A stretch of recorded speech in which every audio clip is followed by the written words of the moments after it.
mun ƙosa mu ga manzan Allah.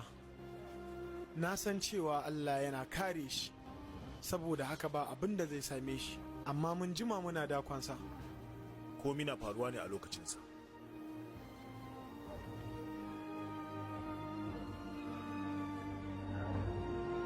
Ya Allah, ni mai rauni ne, ka ƙarfafa ni, ka sa buƙatuwa ta a gare ka kai kaɗai.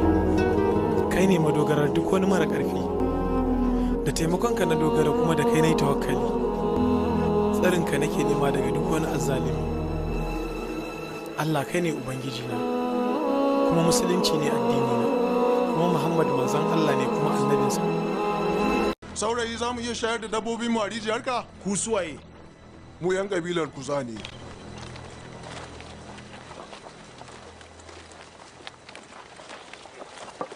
Idan na ƙi yadda fa.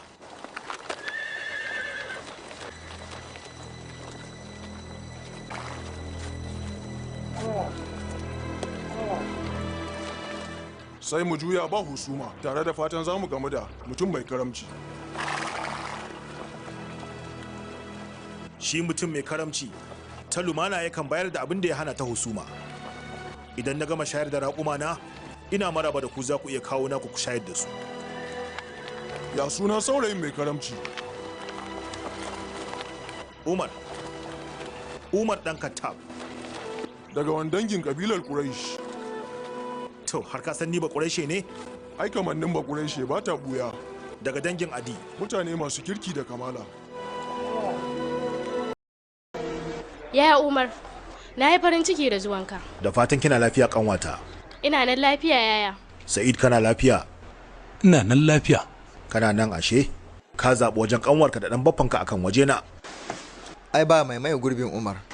Na kawo maka abinci da abin sha? Ruwa kawai nake so. Ya kuka yi da mutanen?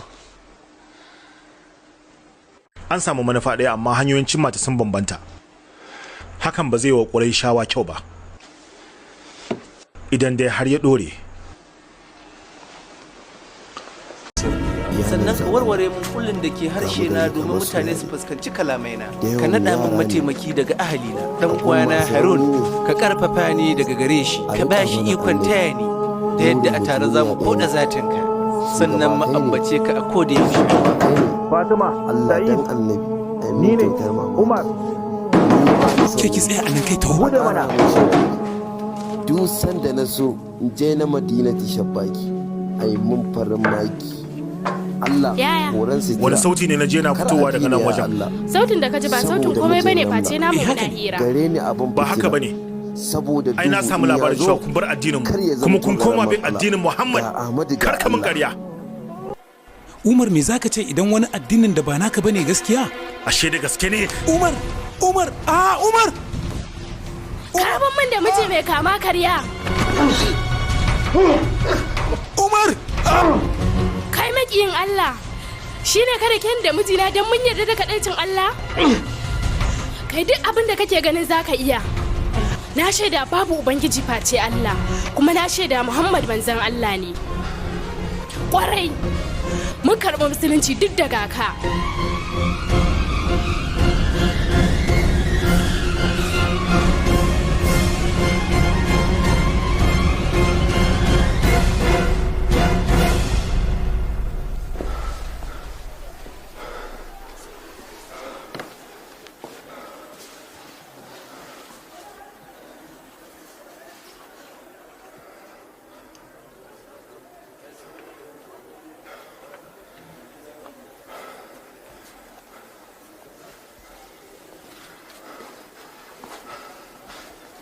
Kada ka taɓa ni.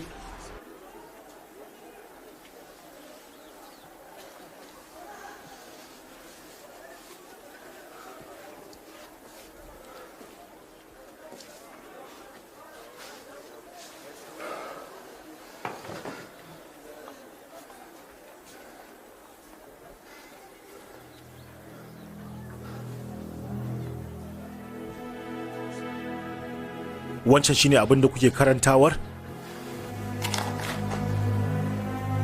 Ba nin karanta. Ba zan baka ba. Kinga, maganar ki ta shiga zuciyata.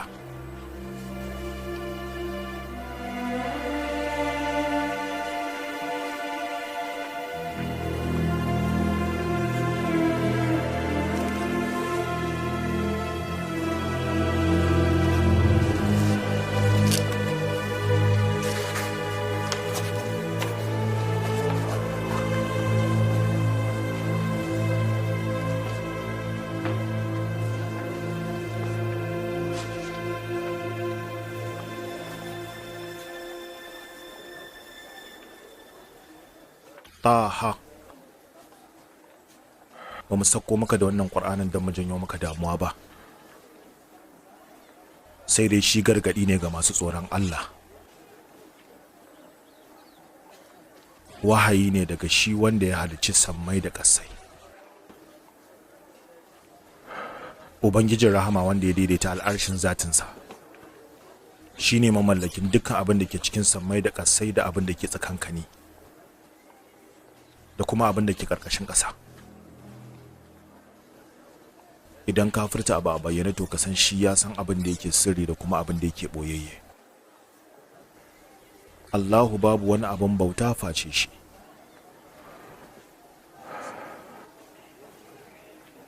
Shi ne kaɗai duka siffofinsa cikakku ne.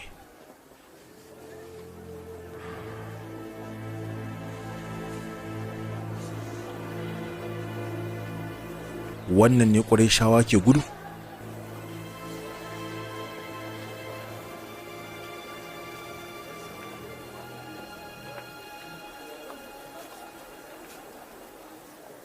Tabbas ni ne kaɗai Ubangiji, babu wani abin bauta sai ni. Ka bauta min ni kaɗai, ka yawaita sallah domin ambatona. Na ɓoye sanin lokacin. Ranar ƙarshe za ta zo, sannan kowane rai zai samu sakamakon abin da ya aikata. Ba wanda zai ki imani da zuwan wannan rana tare da bin san zuciyarsa face ya taɓe.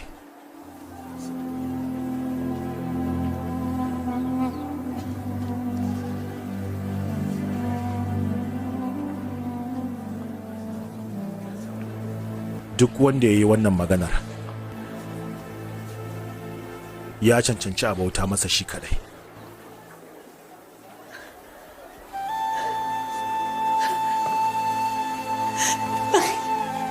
Shugabana, abin ƙaunata.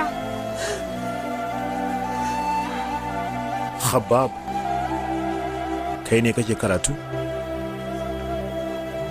Ka yi farin ciki, Umar. Har cikin zuciyata na yi ta fatan Allah ya karɓi addu'ar annabi a kanka. Yana cewa Allah ka ƙarfafa musulunci da wanda ka fi so daga cikin waɗannan biyun, Abul Hakam ibn Hisham ko Umar bin Khattab.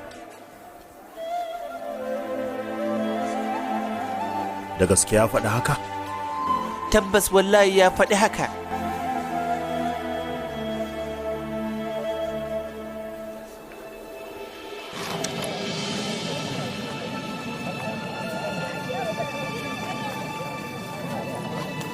Wallahi kai ne mafi alherin mutane biyu.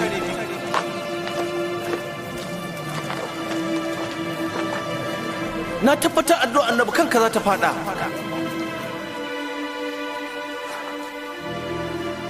Kai ni wajen annabi da sahabbansa.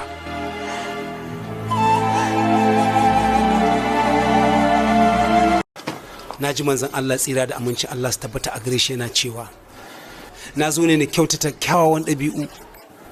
Sannan na je yana cewa mutane nau'i ne kamar farin karfe da zinari, mafifita a lokacin jahiliya su ne mafifita bayan musulunci.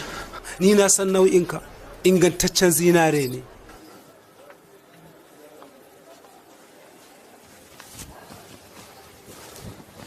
Ina fata zuciyarka, tunaninka da kamalarka su kai ka ga alkhairi. Idan ka fahimci Islama kamar yadda kake a yanzu za ka kasance jagora, sai ma ka fa hakan.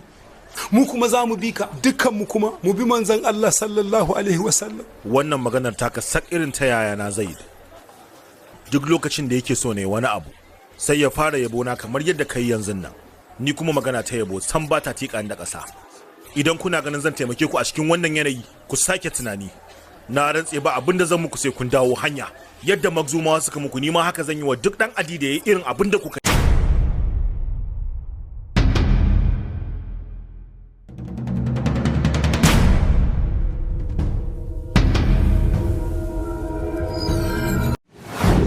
Allah ya hana mu zagin ababen bautarsu domin hakan zai sa su masu zagi namu. Allah ya turo manzansa ne domin ya albashir da kuma kashedi. Shi tamkar likita ne da majinyacin da ya ƙi shan magani, wanda likitan ya zayyana masa. Idan ya damu da majinyacin yadda annabi ya damu da mutanensa, zai kasance mai tausaya masa ba zai yi masa fatan mutuwa ba don ya ƙi shan magani.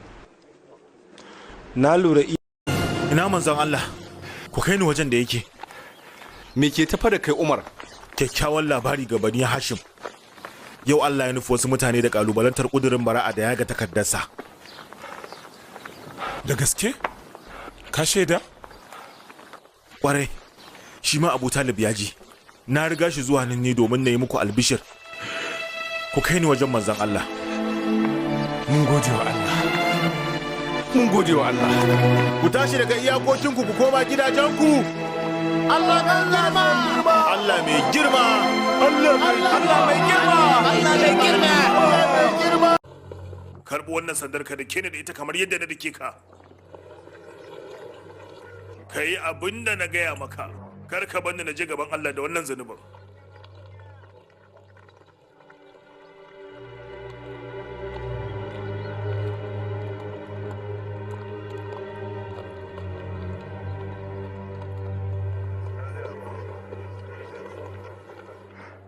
A shugaban muminai, na kyale saboda Allah kuma saboda kai. Ba haka za ka ce ba. In ma ka kyale saboda Allah domin samun lada daga gare shi ko kuma karama, wannan shi ne. To ni na kyale saboda Allah kuma na yafe maka. Allah shi gafarta maka zurbanka. Na kawo maka abinci da abin sha? Ruwa kawai nake so. Yaya Umar, na yi farin ciki da zuwanka. Da fatan kina lafiya kanwata. Ina nan lafiya yaya. Sa'id kana lafiya? Ina nan lafiya. Kana nan ashe? Ka zaɓi wajen kanwarka da ɗan baffanka akan waje na. Ai ba mai maye gurbin Umar. Na kawo maka abinci da abin sha? Ruwa kawai nake so. Ya kuka yi da mutanen? An samu manufa ɗaya amma hanyoyin cimma ta sun bambanta. Hakan ba zai wa Qurayshawa kyau ba. Idan dai har ya ɗore. Na ji manzon Allah tsira da amincin Allah su tabbata a gare shi yana cewa na zo ne na kyautata kyawawan ɗabi'u, sannan na je yana cewa mutane nau'i ne kamar farin karfe da zinari, mafifita a lokacin jahiliya su ne mafifita bayan musulunci. Ni na san nau'inka, ingantaccen zinare ne.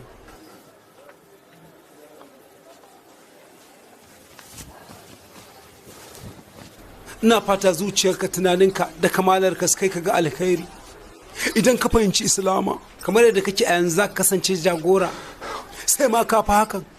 Mu kuma za mu bi ka, dukkan mu kuma mu bi manzon Allah sallallahu alaihi wasallam. Wannan maganar taka sak irin ta yaya na Zaid. Duk lokacin da yake so ne wani abu sai ya fara yabo na kamar yadda kai yanzu nan. Ni kuma magana ta yabo san ba ta tika da ƙasa. Idan kuna ganin zan taimake ku a cikin wannan yanayi, ku sake tunani. Na rantse ba abin da zan muku sai kun dawo hanya. Yadda magzumawa suka muku, ni ma haka zan yi wa duk dan adi da yayi irin abin da kuka yi.